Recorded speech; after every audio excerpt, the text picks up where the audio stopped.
बना रहे थे जो एफएसआई है उसी धरती पर, और with in the construction cost. तो उनकी एक एफएसआई उन्होंने यूज करने का प्लानिंग कर लिया। उसमें कौन से रेट से वो कॉन्स्टेबल्स को घर देंगे, पुलिस को घर देंगे। उनका कहना था कि ये एफएसआई अगर हमें 2 कर दी जाए तो अधिक पुलिसमैन को हम इसमें समावेश कर पाएंगे। इतनी सी बात, और सिर्फ पुलिस मैन के लिए, किसी सेलेबल के लिए नहीं। और विद इन द मिनट्स मुख्यमंत्री जी ने उनको 2 एफएसआई करके ऑर्डर निकालने के लिए कह दिया। दूसरे दिन उनको ऑर्डर हाथ में मिल गया। आप अगर अफोर्डेबल हाउसिंग हमारे कर्मचारियों के लिए बनाते हो तो बिल्कुल हम सरलता के साथ, और आज मैं आपको कहते हुए मुझे अभिमान होता है कि मुंबई शहर में अफोर्डेबल हाउसिंग की हमारी कल्पना 11 लाख घरों की है, और मुंबई छोड़कर सारे महाराष्ट्र में 11 लाख घर अफोर्डेबल हाउसिंग के माध्यम से, साधारणतः आपका जो रेट है उसके आसपास ही हम एक फिक्स इस प्रकार का करना चाहते हैं, जिसमें माड़ा भी, एमआईडीसी भी, एमएमआरडी भी, सिडको भी, ये सारे लोग मिलकर हम 11 लाख अफोर्डेबल हाउसिंग किस प्रकार से बनाया जाए महाराष्ट्र में और मुंबई में भी।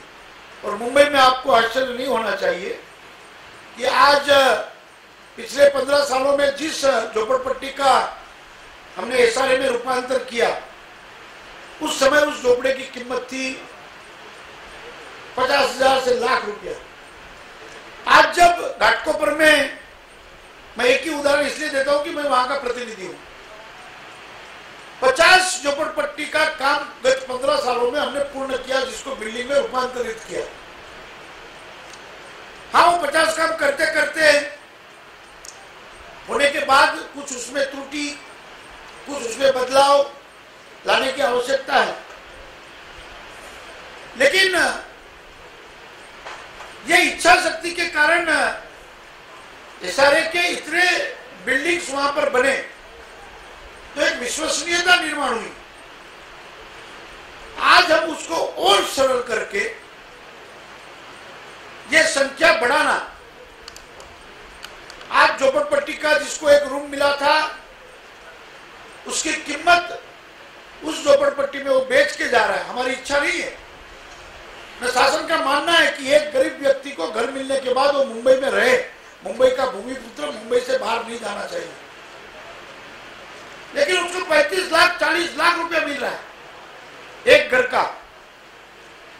अब वो 40 लाख लेके अंबरनाथ में आके अगर 4 परिवार है तो चारों परिवार के लिए घर लेगा और साथ में थोड़ी सी मुड़ी बैंक में रखेगा और उसके ब्याज में से आपका घर का जो गुजारा है वो चलाएगा।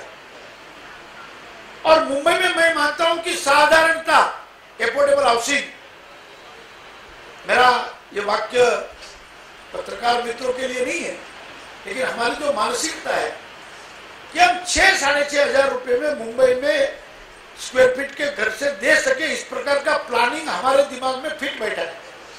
उसको घोषित करना, 11 लाख घरों की योजना में से 5 लाख घरों की योजना स्थान और कंपनियों के साथ बातचीत ये हमने की है।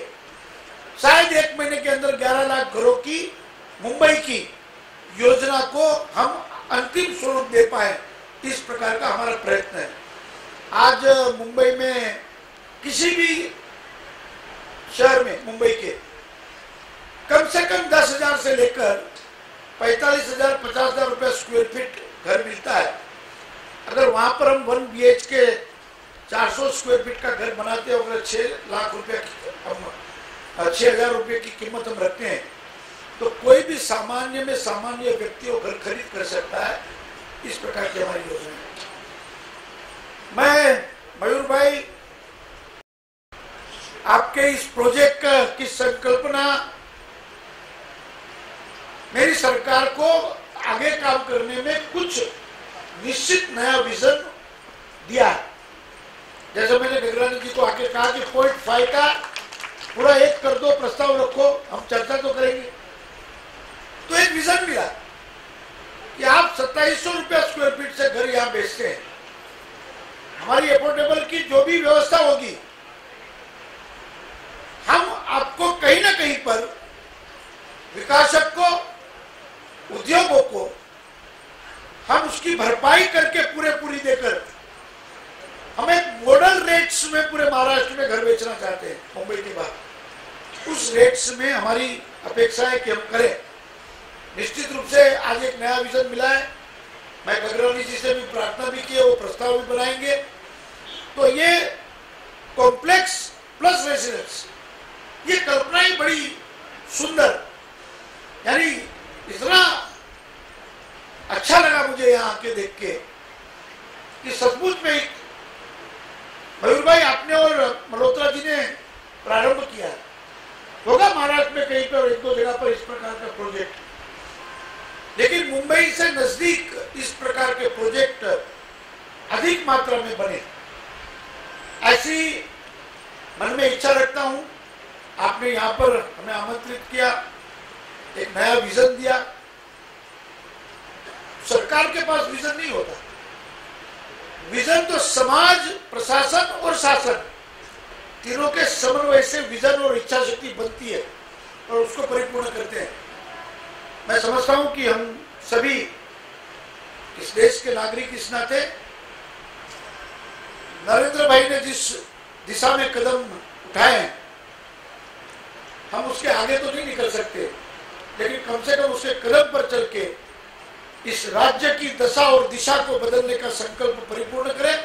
आप सभी को शुभकामना, धन्यवाद, जय हिंद, जय भारत।